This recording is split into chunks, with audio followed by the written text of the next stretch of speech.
I'm Stephanie Wilson, and you're listening to Freedom Over Fascism. Most political campaigns, they are ramped up over the space of less than a year, sometimes just a few months. And after the election, the campaign offices close up shop. And if the candidate is lost, literally nothing is left behind. So tens of millions of dollars can go into, say, a Senate race, and the Democrat can lose. And there's no legacy of all that investment and spending by donors. Hi, friends. Welcome back from watching or attending the Democratic National Convention. I was absolutely blown away by the convention. Yes, the way it came off without a hitch, but mostly because of the consistent freedom messaging, the focus on the voters, and the patriotism on display. We've talked about patriotism here before, and as Adam Kinzinger noted, the Democrats have always been patriotic in that fight to make what you believe happen sort of way, but not in the chanting USA way. We've known for a while that we need to reclaim the flag, the idea of patriotism, the concept of freedom, because neither the flag, nor the country, nor freedom are Republican owned. I was so excited to watch the beautiful emotion on display, and Kamala Harris knocked her speech out of the park using the freedom framing we've been talking about for years. And now that all the pageantry is over, it's time to do something. I know all of you are already doing a lot, but now it's time to break out of our circles and do something new. Share this podcast with someone not already familiar with it. Join a giving circle or a postcarding team or a text team. And for sure, register voters and keep reminding them to check their registrations. And don't sleep on the states. This means that Republican control is already happening in red states, and some other blue states have the potential to flip the United States House and keep the Senate, which is also crucial to Democratic power building. Amanda Littman, head of Run for Something, who we talked to earlier this year, has been pointing out outstanding members of the Democratic bench who are Run for Something alumni, such as Mallory McMorrow, Jasmine Crockett, and a whole bunch more. We know, as a Freedom Over Fascism community, how important it is to be running candidates and contesting races from the local to the state to the federal level. And while there are several organizations helping this, and we've talked to them all, and will continue to, there's another side to that story, and that's the donor story. This week, I talked to David Callahan, founder of Inside Philanthropy and Blue Tent. With Blue Tent and its project People's House, David helps donors decide where to invest for the most traction. And that usually doesn't mean donating to already well-funded individual candidates. He believes in power building, strengthening organizations on the ground in swing and battleground states to be able to keep working after a cycle is done, keep building engagement, and keep fielding candidates. We also talk about flipping the House. The road to flipping the House can actually be in blue states like California and New York, where just a couple of seats will change the balance of power nationally. This is a great conversation about investing in politics in a sustainable way. And I want to say a word about creating a better politics that calls out the best in us rather than the worst. One of the ways we can do that is by embracing the joy that Kamala and Tim have infused into the national campaign. There are legacy media stories that denigrate joy as not a political strategy, but it matters. Joy means more volunteers, more donations, more attendance at events, more voter registration. It takes politics from the realm of the death match into the realm of the joyful warriors. And who wouldn't be rather part of something fun, welcoming, and happy? So let's get out there, keep taking joy in what we're doing, ignore the polls, and work our asses off for both Kamala and our down ballot races. And now for my conversation with David Callahan, which you'll want to stick around for if you've ever donated to or thought about donating to a political organization, whether it's the price of your Starbucks or if you've got the big bucks.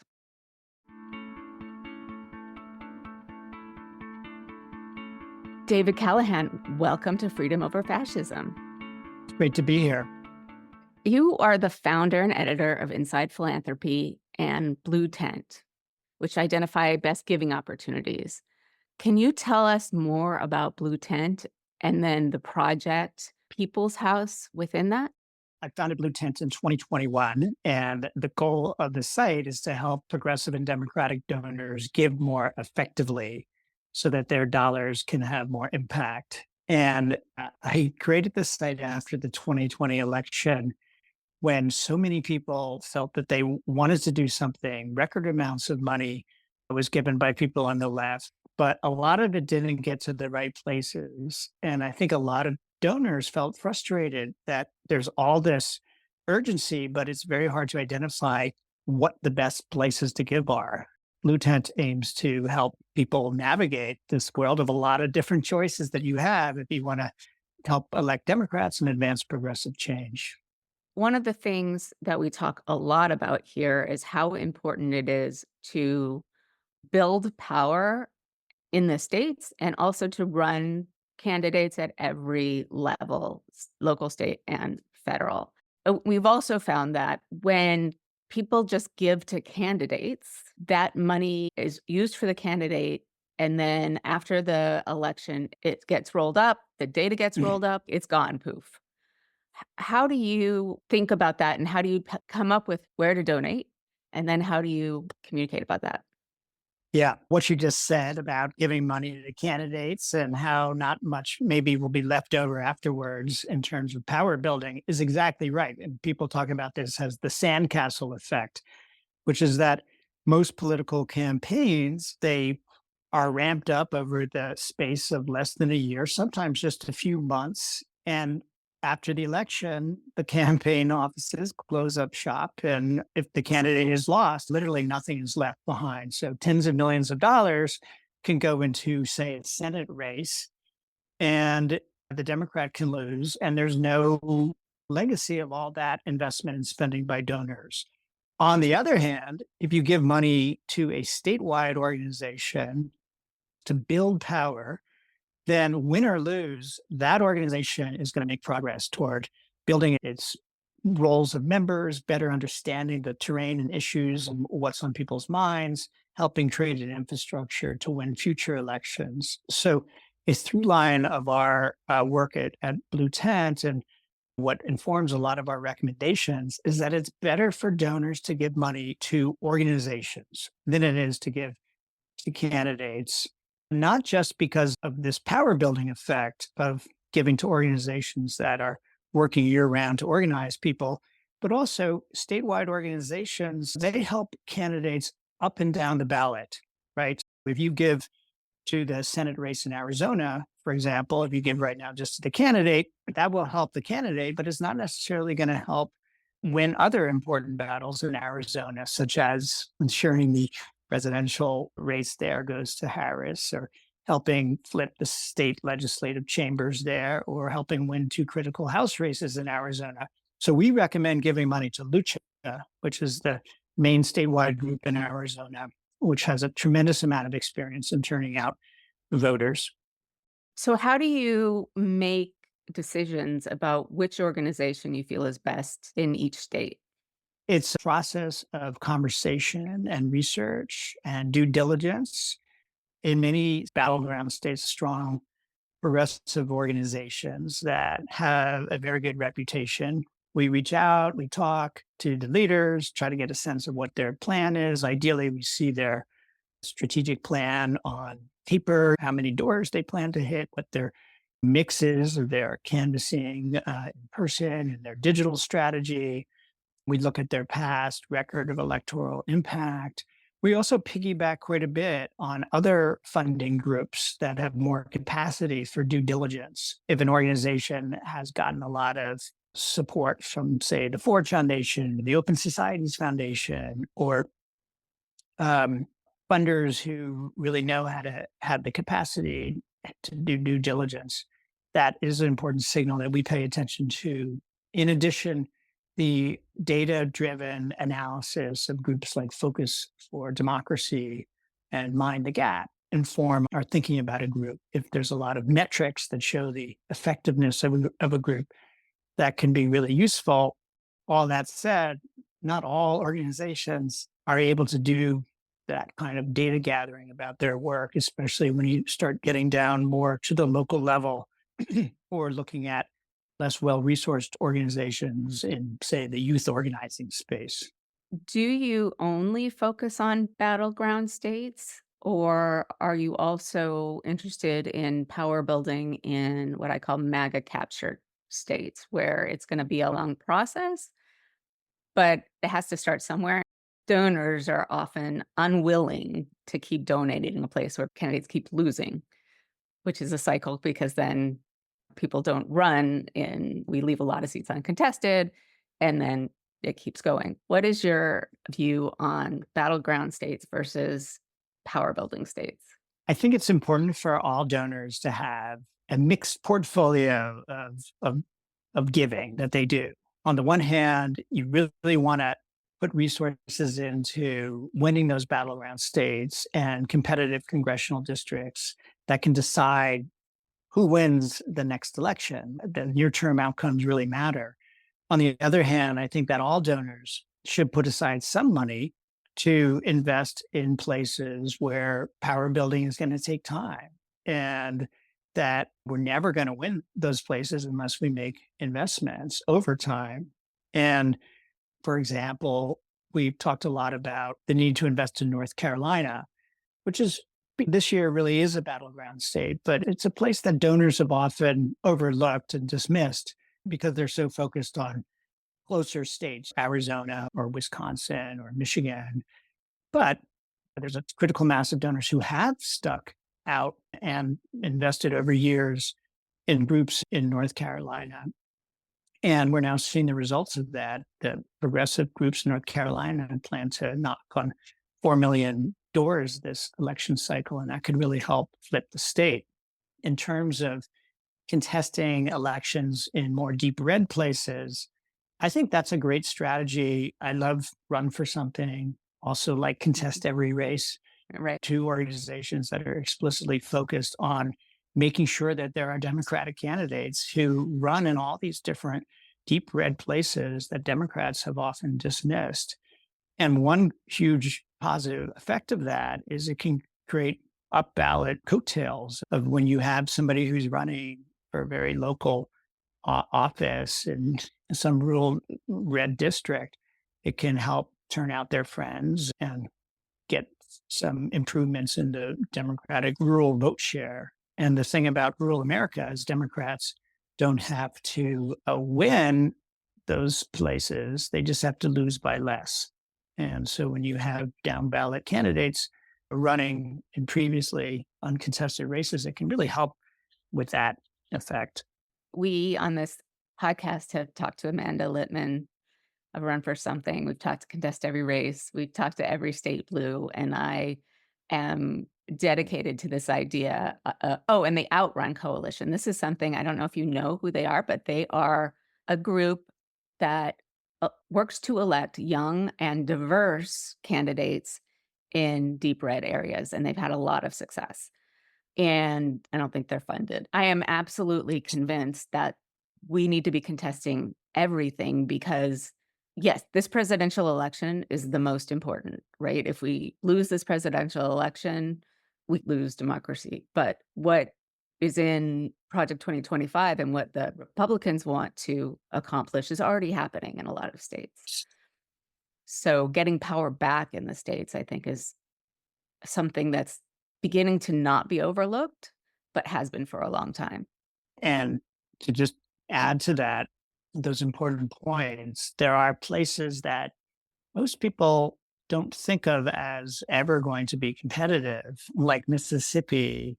And in fact, if you look at the demographic trends in those places, they are more promising than you might think. Just to stick with that Mississippi example, a third of the electorate in Mississippi is African American, right? Right. And you have more generational change among the white population, more Latino immigrants coming in. So it's not unthinkable that Mississippi could be competitive in the not so distant future.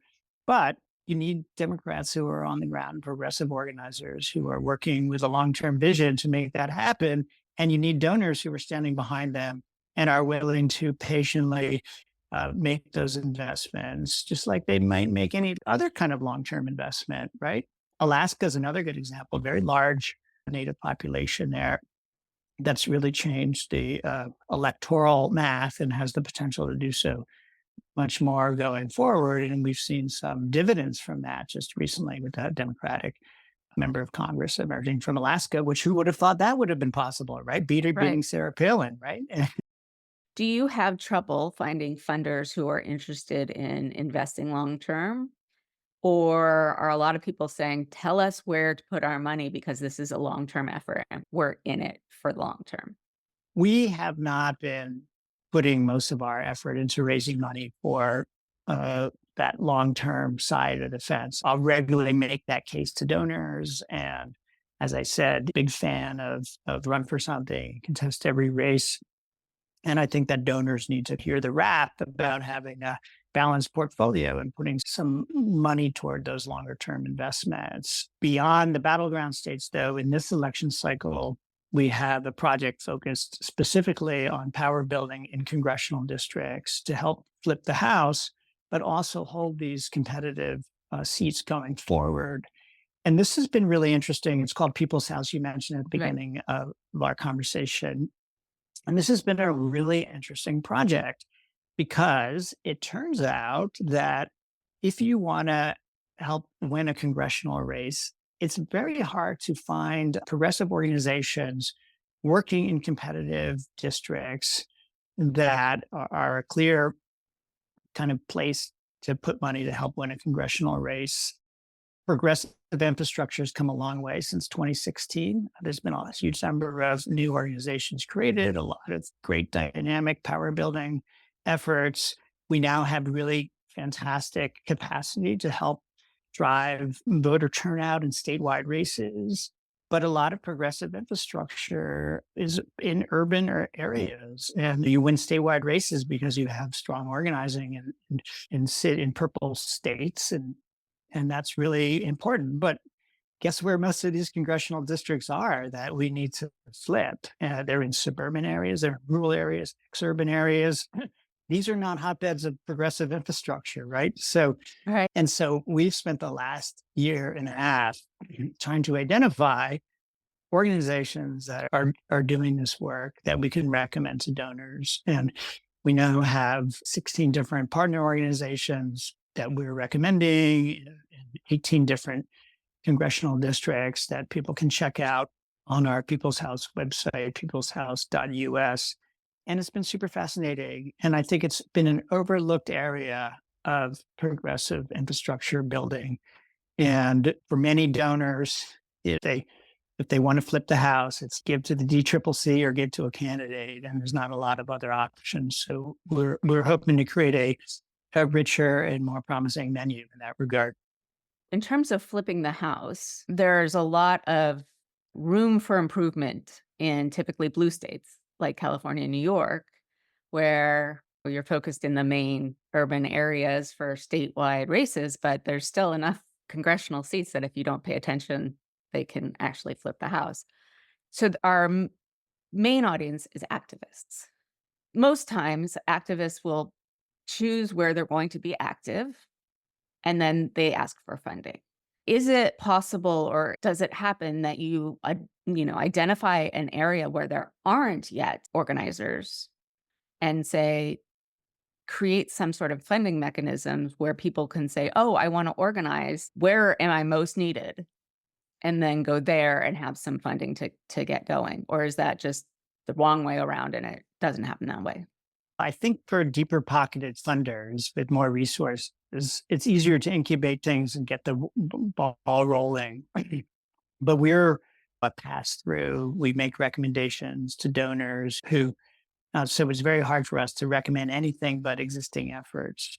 If there's nothing happening in a given congressional district, it's hard for us to make something happen from scratch, and we haven't tried to do that. And sadly, in some competitive and winnable congressional districts, there's almost no organizing that we could identify, like in Iowa's third congressional district. And it really goes to show that there are gaps in progressive infrastructure for winning control of Congress. This is a very important objective, you may recall, right? Like winning the House is incredibly important. And yet it seems oddly under resourced in terms of where all the money has been flowing in the past 8 years.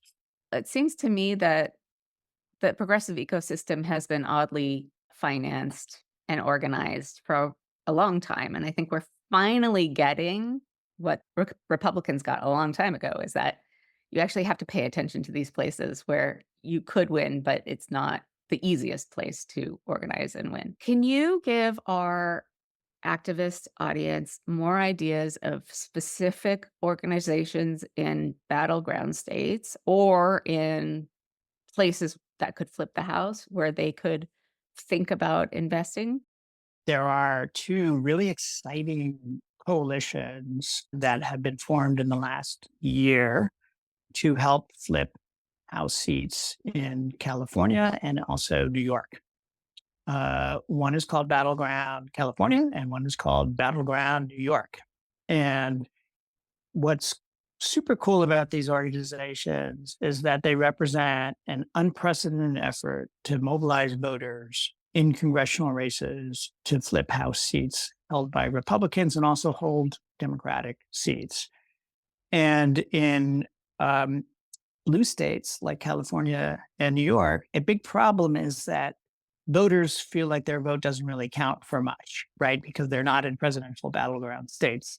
So there's often less voter turnout than there is in Wisconsin or Michigan. Mhm. Uh, and this is a real problem for congressional races because in many of these places, Democrats outnumber Republicans, but if they don't turn out, that doesn't help you very much.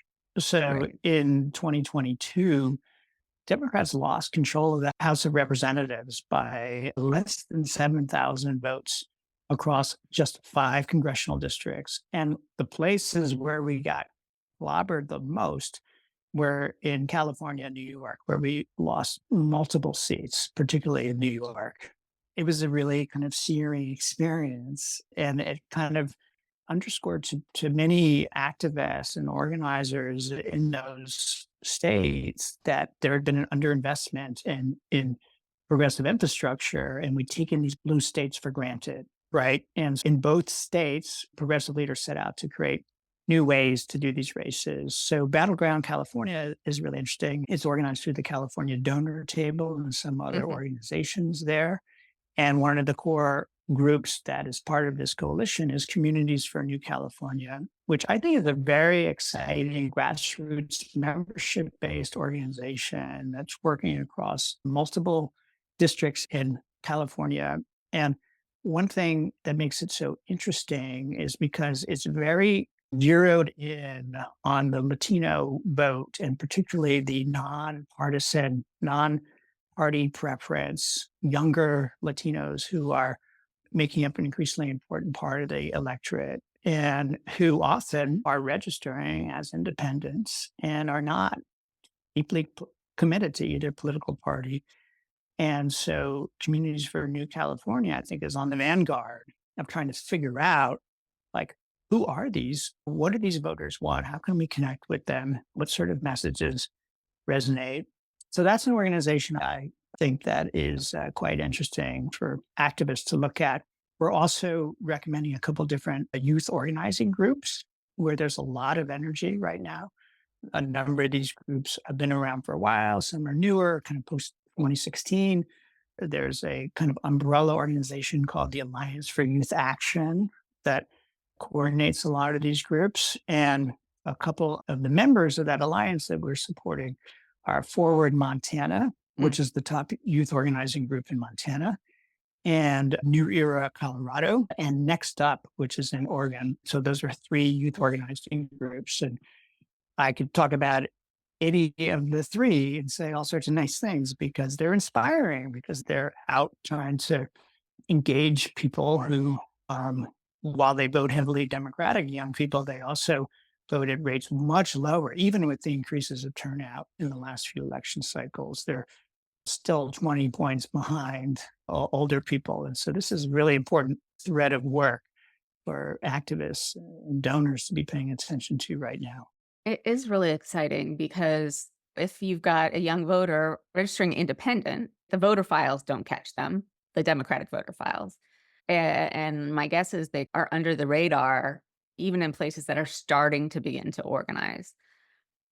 Do you point organizations toward tools that they could be using to invest in or buy?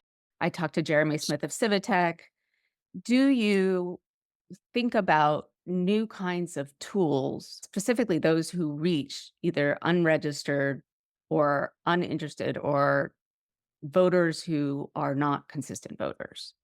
This is an area that's beyond our capacity that right now, we're just raising money for organizations and sometimes we make connections here and there to resources. But many of these organizations are pretty well plugged in and don't need our help in accessing resources. I think for more local grassroots activists, they can really benefit from connecting to good clearinghouses of resources and tools. But we're backing and recommending organizations that are at a kind of higher level of capacity. So they already have some pretty sophisticated methodologies and access to the data tools and voter file tools that they need to do their work.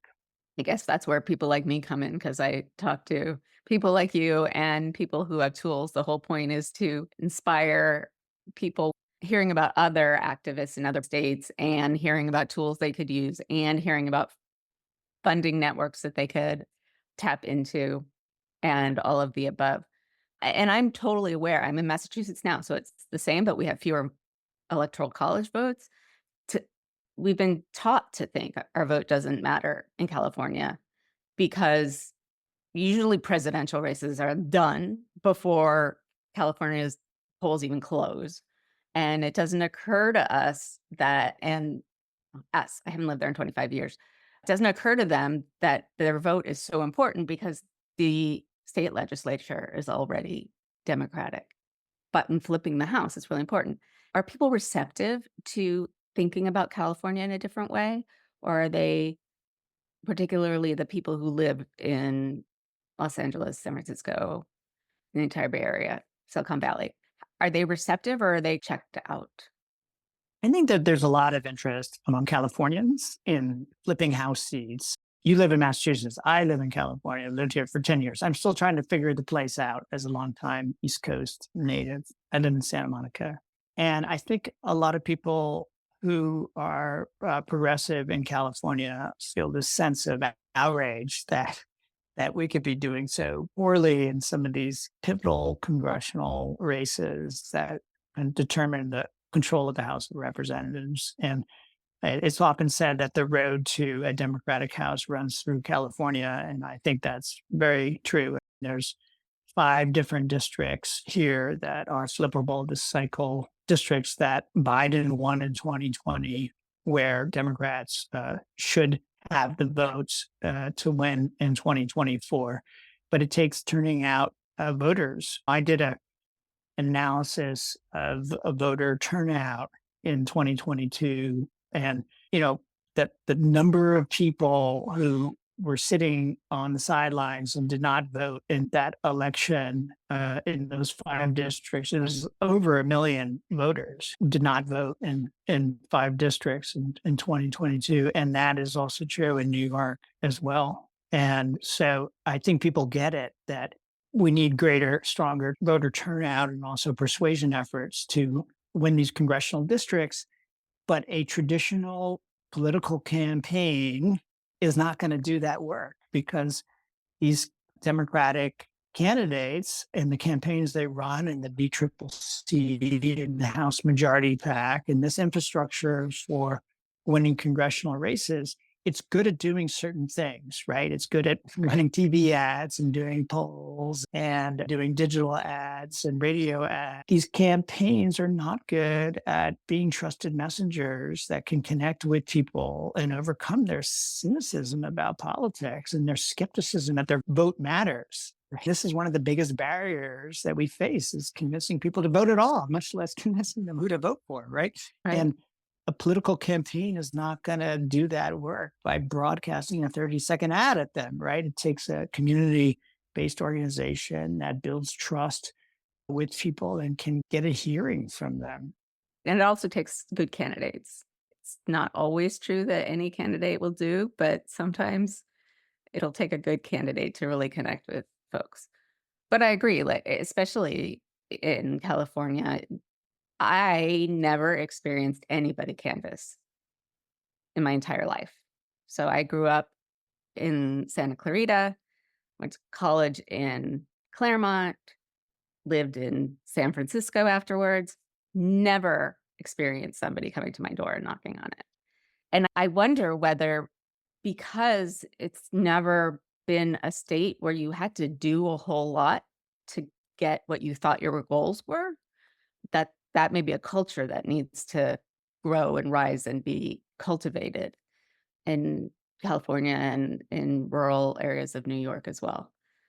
That's why these new coalitions focused on retaking the House. I mentioned and talked about Battleground New York, which is a effort by many of the top progressive organizations in New York State to come together and do what is likely to be the largest voter outreach effort in New York history in this election cycle, focused on 6 different congressional districts. And that effort really grew out of the realization, as you were just saying, that there's not a lot of contact of voters in these places and they're taken for granted, and that there hasn't been the development of progressive infrastructure that optimally you would see in a place which literally the road to that Democratic House also runs through New York, which has many races that are up for grabs this year. And in a way, it's an interesting parallel to the point we were talking about earlier of how um, Democrats have dismissed and not even competed in red parts of the country, deep red states and counties. And just as it's important to make the investments there, I think it's important to stop taking these blue states for granted and do some power building in those places. And this election cycle is really done, I think, a lot to jumpstart that work after the searing losses of 2022. And these, at least in California, New York, just have so many people that I don't think people who live in smaller states really get the scope of the population and how much you could do. If you could give a sort of final pitch to our listeners about what the most important things for them to think about, donate to, consider working at, can you just wrap up by speaking directly to them about how they can be most effective? I think that a good thing to always keep in mind is that any amount of money as a political donor makes a difference. The emerging importance of small donors, that people who are giving $50 or $25 have really changed the trajectory of American politics. Bernie Sanders raised $450 million in his 2 runs for president. And I think really changed the trajectory of American politics by pulling the Democratic Party significantly to the left. And although he didn't win, he's probably the most impactful non-winning presidential candidate in history. And all that was made possible by small donors. So no matter how much money you have, just keep that in mind. Second, there's a lot of opportunities out there for phone banking and kind of distant efforts. If you live in a blue state, different organizations that will connect you up, Swing Left being one of them. And also organizations that are focused on down ballot races like Sister District, which is good to know about, or there's giving circles. There's a lot of different ways for people in blue states to get involved. And I think that should make people hopeful and not feel like they just need to sit in Brooklyn wringing their hands, right? And the second thing I would say, just in terms of hierarchy of priorities in different states and races, is that Arizona, in my mind, is the mother of all battleground states in this election. because you have so much at stake in that one state. You have a Senate race that needs to be won to decide control of the Senate. You have two competitive House races with vulnerable incumbents who can be taken out. And of course, you have the electoral votes of Arizona, which remember, Biden only won Arizona by 11,000 votes or something like that in 2020. And in addition, Democrats in Arizona have the opportunity to get a governing trifecta there by picking up just a few legislative seats at the Senate and Assembly district levels. There is no better place to put your effort and energy if you're thinking specifically geographically where to donate or where to do some phone banking than Arizona. And the organization we recommend is Lucha, which has a reputation as the most effective grassroots organization in Arizona. And it's an electoral powerhouse that everybody should know about. That is a lot of great information for people who are already involved, people who want to get more involved, people who don't quite know how to help, but know that they need to, and also understand how much local, state, down ballot races are as much as a presidential. Because we're all talking about Kamala and Walz right now, and that's really important, and raising money for them is really important, but also we need the House and the Senate and state legislatures as well. Any last thoughts you have before I let you go? Just to underscore the importance of winning the House as a kind of insurance policy. If all else goes wrong, having control of the House will be an all important firewall against MAGA extremism. And in many ways, it's also the most doable goal here because Republicans only control the House by a few seats. Right. Democrats need to make a very little headway in terms of flipping seats and holding seats to win control of the House.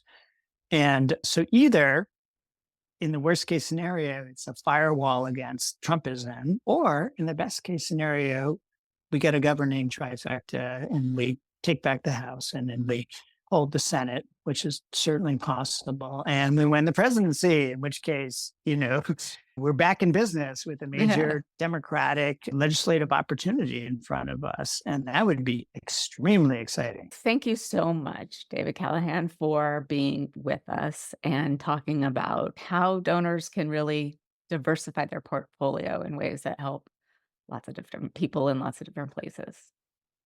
Appreciate it. Thank you, Stephanie. It's great to be on your show. Thank you for listening to Freedom Over Fascism. Please leave a rating or review wherever you listen. And if you can, please subscribe at www.freedomoverfascism.us.